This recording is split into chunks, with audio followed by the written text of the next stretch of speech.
할렐루야. 네, 감사합니다. 네, 오늘 우리가 사무엘하 21장을 함께 읽었습니다. 오늘 말씀을 통해서 깨닫는 은혜와 응답받는 축복이 넘쳐나게 되시기를 바랍니다. 다윗의 생애는 참으로 많은 문제를 만났고 그 문제를 또 어떻게 풀어가느냐를 보여주는 그런 성경이 사무엘 상부터 하의 전반적인 내용들이 다 다윗의 생애에 대한 그런 내용들을 담고 있습니다. 다윗이 왕위에 오르기 전에도 많은 시련이 있었습니다. 그런 시련 가운데 하나님의 말씀을 따라서 행동하고 결정함으로 하나님께서 형통케 하셨고 결국 통일왕국의 이스라엘의 왕의 자리에 앉혀주셨습니다. 왕위에 오른 후에 그냥 행복했더라, 문제가 없었더라 이렇게 했으면 참 좋았을 텐데 그렇지 않았습니다. 왕위에 오른 이후에도 계속되는 여러 가지 시련과 어려움이 그렇게 있었지만 그 도망자일 때처럼 날마다 주님과 동행하는 그런 삶에서는 좀 벗어난 그런 모습을 갖다가 우리가 이제 사무엘하를 통해서 보았습니다. 사실 다윗이 그 도망자의 삶을 살 때는 하루하루가 정말 하나님과 동행하고 아침에 일어나면은 참 산에서 해가 뜰 때 하나님을 또 만나고 해가 질 때 또 하나님을 만나고 그런 삶이 우리 다윗의 삶이었습니다. 그런데 이제 왕위에 오르니까 이제는 좋은 궁궐에 살죠. 또 주변에 또 아내들도 여럿 되죠. 자녀들도 여럿 있죠. 그러다 보니까 아마도 도망자에 다닐 때의 그런 삶의 그런 하나님께 그런 집중했던 삶과는 조금 이제 벗어난 그런 삶을 살다 보니까 또 그만큼 왕위에 오른 이후에도 여러 가지 어려운 일들이 또 많이 있었습니다. 그래서 자신의 왕위를 이용해서 가장 큰 죄를 범했죠. 밧세바라고 하는 여인을 취했는데요. 그런데 그 여인을 취한 것으로 끝난 게 아니라 남편 우리아를 갖다가 죽게 하는 죄를 범했습니다.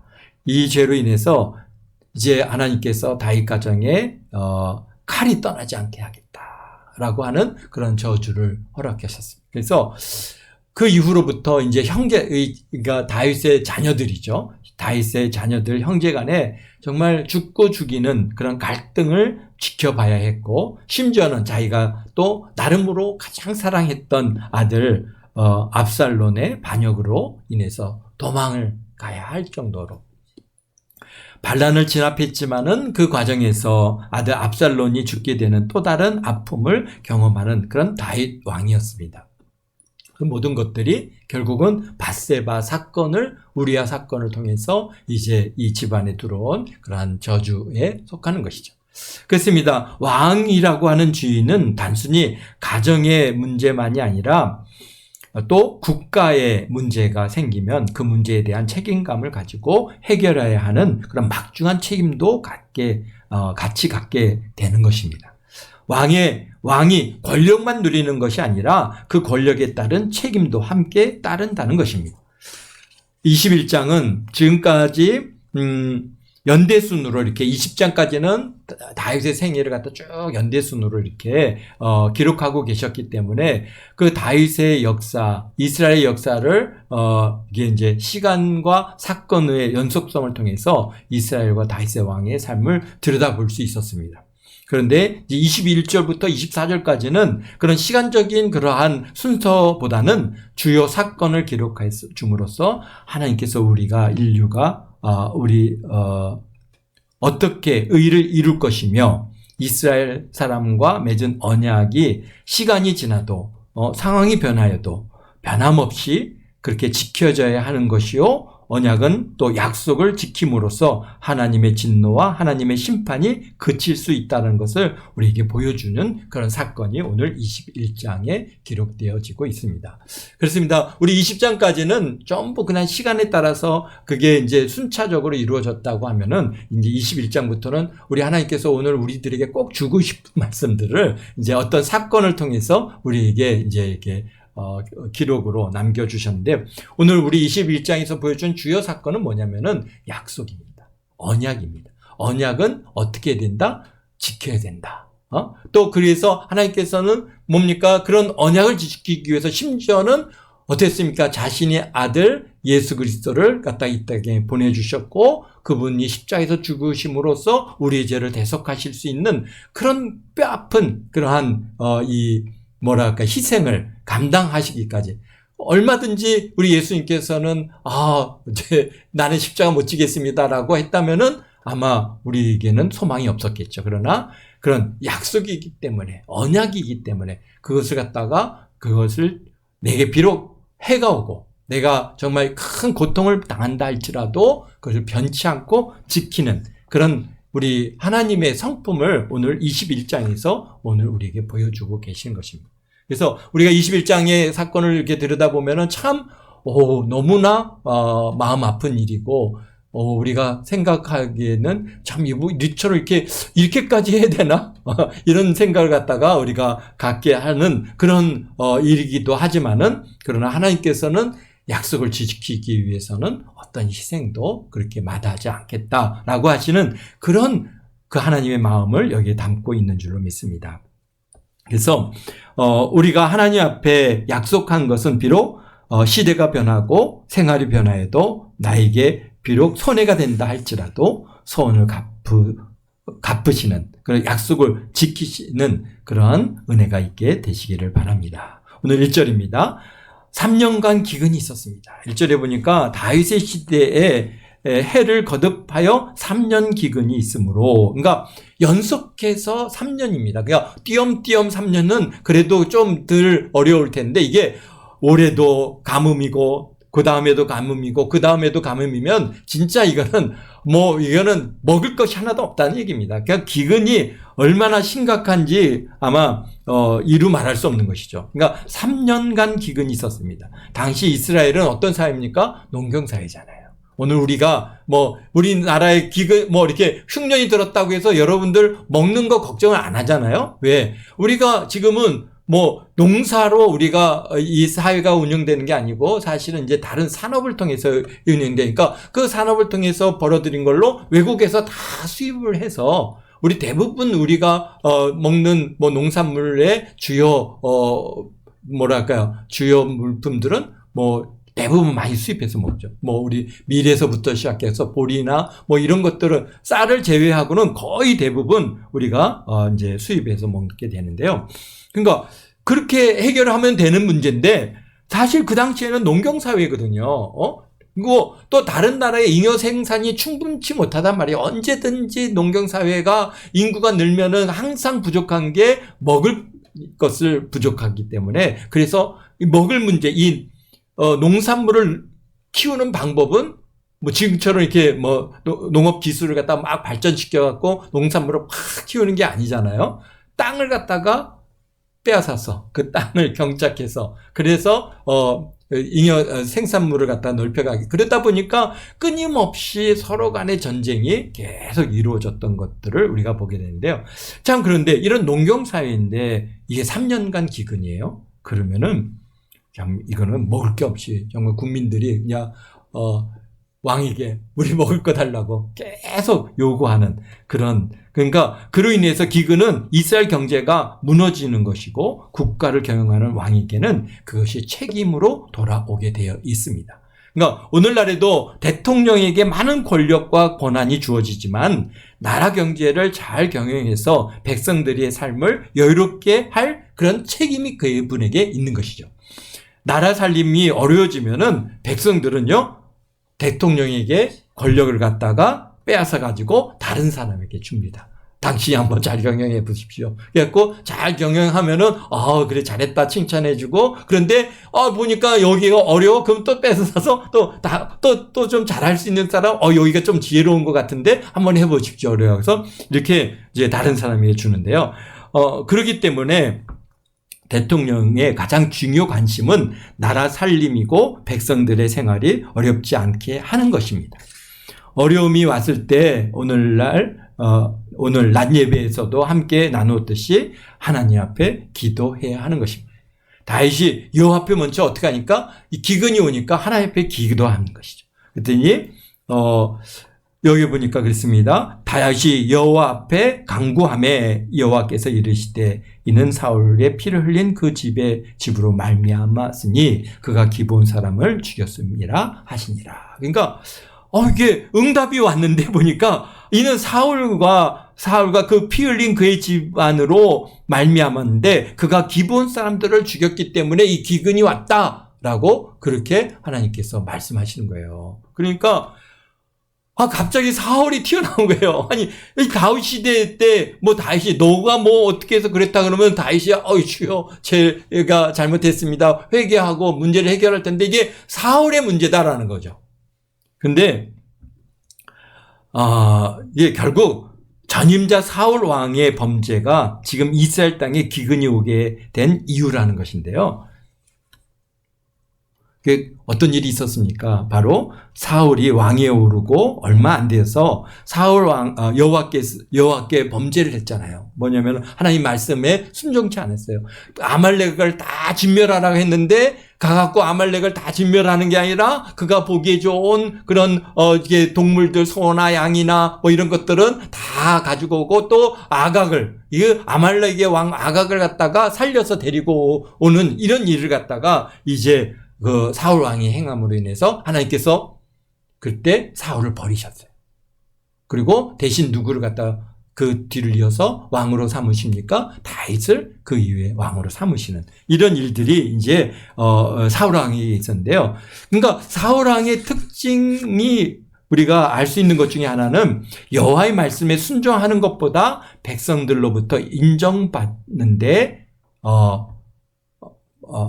받는 게 또 백성들로부터 지지를 받는 것이 더 중요한 문제였습니다. 그래서 여호와께서 너 버렸다. 사울이 사무엘 선지자가 와서 얘기하니까 그러면 사무엘 선지자님 막 그러면서 회개를 해야 될 문제인데 그리고 하나님 앞에 어떻게 하면 이걸 회복할 건가 그걸 갖다가 그 문제를 해결해야 될 텐데 사울은 어떻게 합니까?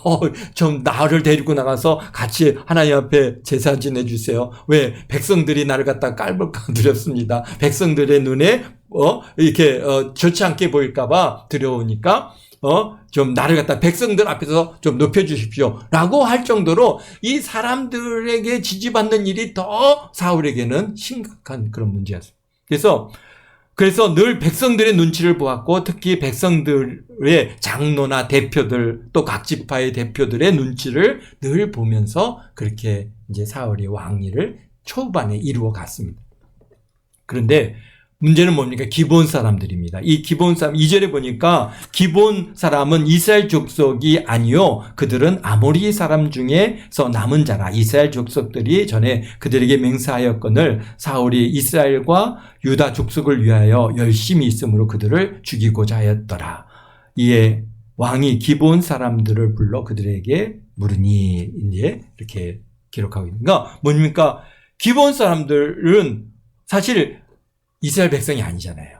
그는 아모리 족속이거든요. 그러니까 아모리 족속은 가나안 7족속 중에 하나거든요. 그러니까 아모리 족속들 중에 거기에 이제 일부가 기브온이라고 하는 곳에 이제 살고 있었는데 그런데 여호수아가 하나님께서 여호수아에게 뭐라고 말씀하셨어요? 너가 가나안 땅에 들어가면은 그 7족속을 한 명도 살아두지 말고 다 진멸해라라고 명하셨는데 그래서 당연히 이 기브온 사람들이 이제 죽어야 그들을 아주 진멸해야 된 그러한 우리 여호수아에게 주신 그러한 책임인데 근데 여호수아가 가나안 땅을 정복할 때 기브온 사람들이 딱 보니까 이제 다 알고 있잖아요. 이미 출애굽을 해서 40년 동안 돌면서 가나안 땅으로 돌아올 때 이 가나안 7족속들이 다 알고 있는 거예요. 뭐예요? 우리를 다 진멸한다.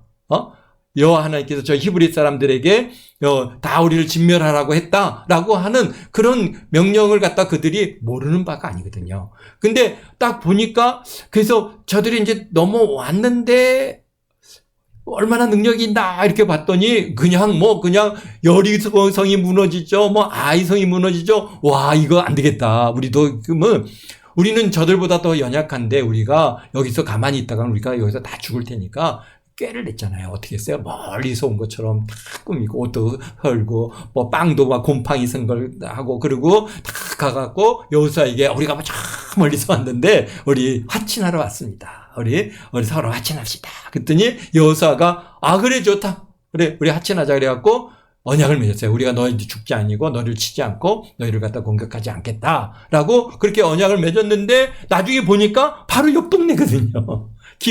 기본에서 참 기본에 사는 사람 아모리 족속이라는 것을 알게 됐을 때 이제 여호수아가 어찌 이럴 수 있느냐 했더니 아니 당신들이 우리를 갖다 다 진멸할 텐데 우리가 어떻게든지 살아야 되지 않겠습니까? 그래서 이제 이렇게 언약을 맺었으니 우리를 이제 뭐 살리든지 죽이시든지 당신 뜻대로 하십시오라고 할 때 여호수아가 여호와의 이름으로 언약을 맺었잖아요. 그러니까 어떻게 했어요? 그래, 그러면 너희들을 우리가 죽이지 않겠다. 대신 너희들은 우리의 종이 되라. 그래서 이 기본 사람들이 무슨 일을 했냐면은 이제 성막에 땔감을 떼고, 이제 성막을 갖다가 우리가 제사를 지내고 번제를 드리려면 늘상 필요한 것들이 뭐냐면은 땔감이거든요. 그런데 땔감이 그냥 어디서 이렇게 쌓이는 게 아니잖아요. 뭔가 사람들이 수고해서 그걸 갖다 땔감을 준비해야 되고, 그래서 그걸 이제 번제단에서 불로 태워야 되고, 그 다음에 성막을 갖다가 또 이렇게 유지하고, 또 하여튼간 성막과 그 다음에 성전에 필요한 것들을 그렇게 이제 공급하는 일을 갖다가 이 기브온 사람들이 해왔습니다. 근데 문제는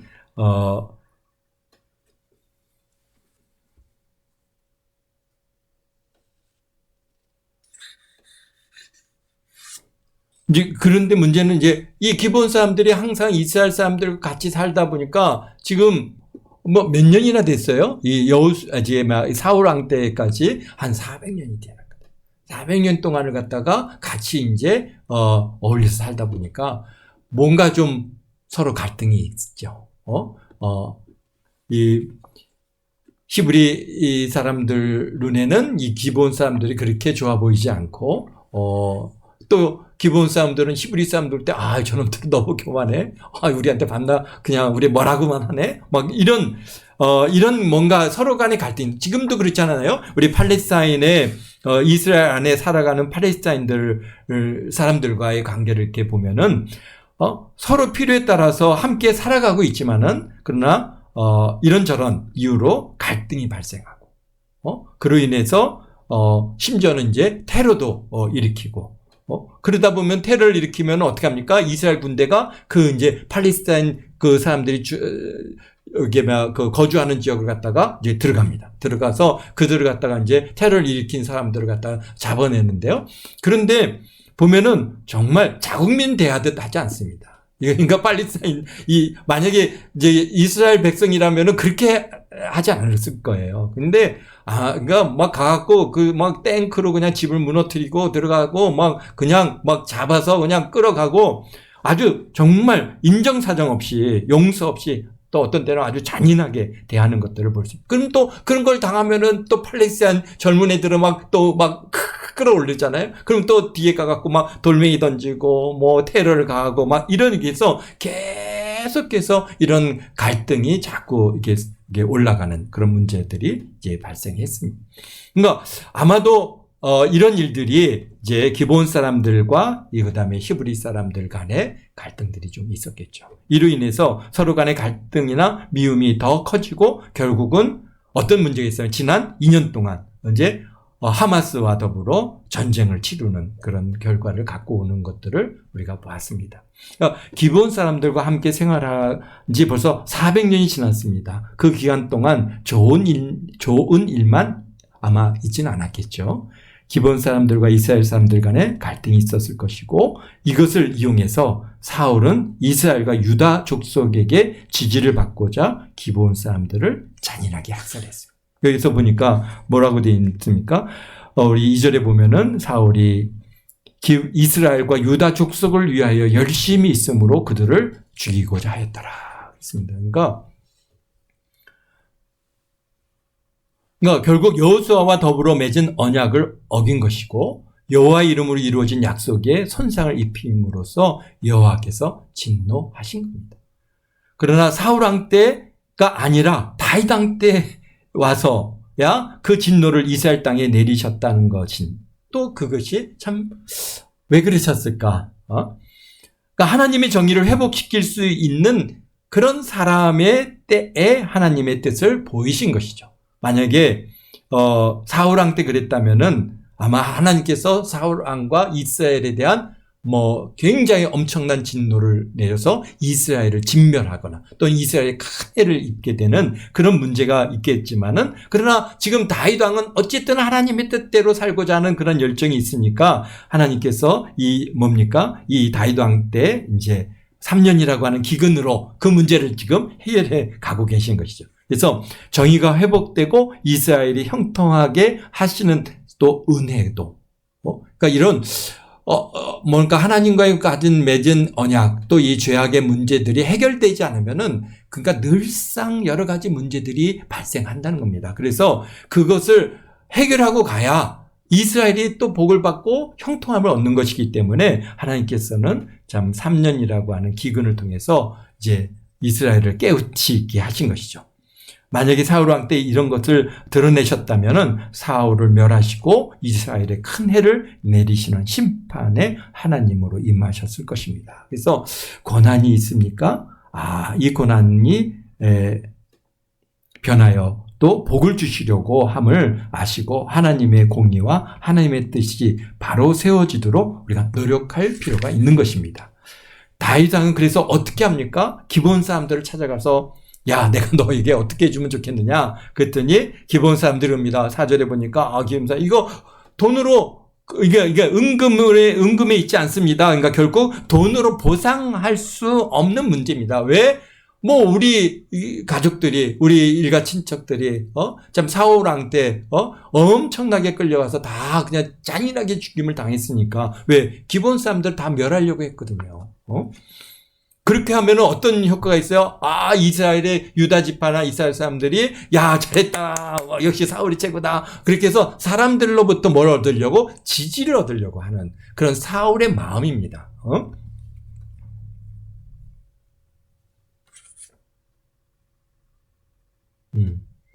그렇습니다. 그러니까 결국 이거 돈으로 보상할 수 없습니다. 그러니까 그러면 내가 어떻게 하면 좋겠느냐 그랬더니 우리를 멸하려고, 우리 6절입니다. 우리를 멸하려고 모해한 사람의 자손 7사람을 우리에게 내어주면 그들을 여호와 앞에 내가 목매달겠나이다. 그러니까 사울의 자손들 중에 7명을 주십시오. 우리가 그러면은 그들을 이제 기브야에서 목매달아서 우리의 이 원통함과 이 점으로 이 아픔을 이제 거기서 해결하겠습니다. 그래서 이게 참 암담한 얘기죠. 이게 부모의 죄를 그들의 자식에게 물어서 죽게 하겠다고 하는 것인데, 사실 이것은 우리 신명기 24장 16절에 말씀한 것처럼 자녀는 아버지의 죄로 말미암아 죽임을 당하지 않을 것이다 라고 명하신 말씀과 서로 부딪히는 그런 요구입니다. 다윗은 그래서 어떻게 했습니까?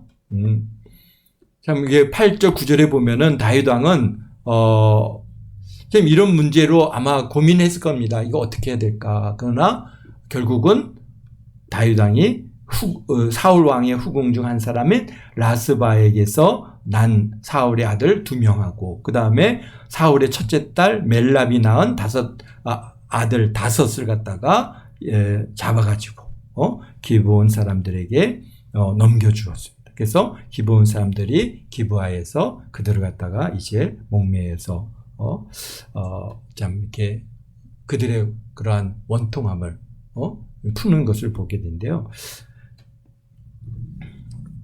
그러니까 다윗은 왜 사울의 자손 7명을 죽게 내어줬느냐라고 하는 것이죠.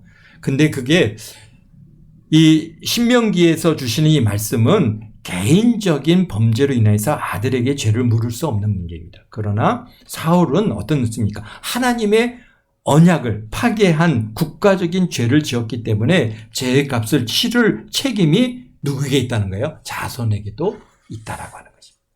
참 이게 그래서 오늘날도 우리 사회도 마찬가지입니다. 이게 개인적인 문제로 부모의 죄를 자녀들에게 묻지 않는데, 그러나 국가적인 큰 해를 갖다가 입힌 일에 대해서는 자자손손이 그 문제를 책임을 지죠. 그런 얘기들 우리가 뭐에 봅니까? 바로 이제 우리 이완영이라고 하는 사람. 정말 나라를 팔아먹은 이게 이 국가에 큰 해를 끼친 이 이완영 같은 사람들은 그 자녀들이, 어떻게 합니까? 자녀들의 재산을 갖다 몰수하는 법을 만들기도 하고, 또는 그들이 국가 공무원이나 나라의 중요 요직에 오를 수 없도록 하는, 국가에서 다 그런 것들을 갖다가, 이제 법을 세워서, 그것이 그 자녀들이 이 땅에서 그냥 뭐랄까요, 잘 먹고 잘 살지 못하게 그렇게 지금 이제 나라가 법을 세우잖아요. 그러니까 아니 그 사람이 내가 뭘 잘못한 것도 아닌데 내가 왜 이런 이제 손해를 봐야 됩니까? 이게 다 누구 때문이에요? 자기 부모요 또 할아버지인 이완영의 죄로 인해서 그 자녀들이 받는 일이죠. 왜? 국가에 큰 해를 입혔기 때문에. 그와 마찬가지로 이제 사울이 하나님의 언약과 하나님의 그 약속을 갖다가 폐했단 말이죠. 그것에 대한 그 하나님의 진노와 그의 값의 치름은 그게 그냥 사울에게서 끝나는 게 아니라 그 자손들에게도 책임이 있다라고 하는 것을 오늘 우리에게 보여주고 있는 것입니다. 그래서 오늘날 살아가는 우리들이 개인의 유익을 위해서 나라를 희생시키는 그런 악을 범하는 일이 없어야 할 것입니다.